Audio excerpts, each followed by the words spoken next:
Result जारी करो। हम हमारा हक मांगते नहीं किसी से भीख मांगते। हम हमारा हक मांगते नहीं किसी से भीख मांगते। करना होगा रिजल्ट जारी करना होगा। करना होगा रिजल्ट जारी करना होगा। भारत माता की जय। आपको वीडियो के प्रोमो में युवाओं की भीड़ दिख रही होगी। भीड़ देखने के बाद आप समझ ही गए होंगे कि आखिर मसला क्या है।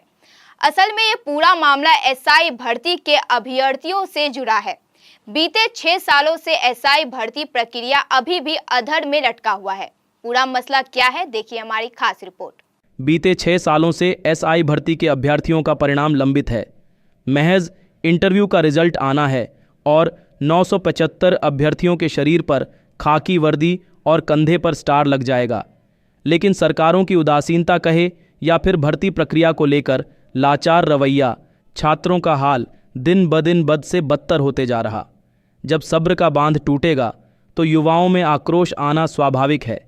इंटरव्यू के रिजल्ट का इंतज़ार करते करते इन अभ्यर्थियों आंखें पथरा सी गई हैं। कोई 21 साल तो कोई 22 साल तो कोई 25 साल में जब एसआई की नौकरी के लिए आवेदन किया था तो पूरी उम्मीद थी कि बहुत जल्द परिणाम आ जाएगा और अपने देश और राज्य की सेवा के लिए समर्पित रहेंगे। लेकिन कौन जानता था ये भर्ती पूरी जवानी को खा जाएगी। करीब साल भर से एसआई भर्ती के अभ्यर्थी राजधानी की सड़कों पर हक की आवाज़ उठाते रहे हैं।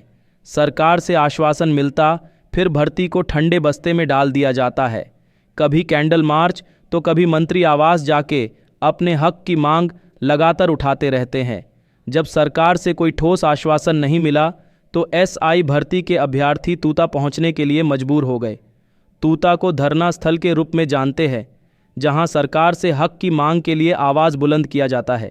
एसआई भर्ती के अभ्यर्थी भी तूता में पिछले 3 दिनों से भूख हड़ताल और आमरण अनशन पर बैठे हुए हैं।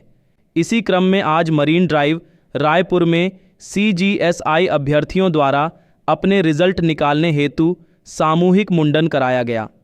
लड़कों के मुंडन होने के साथ ही लड़कियों ने भी अपने बाल कटवाए। सभी की सिर्फ एक ही मांग है, अविलंब जल्द से जल्द रिजल्ट जारी कर नियुक्ति देना।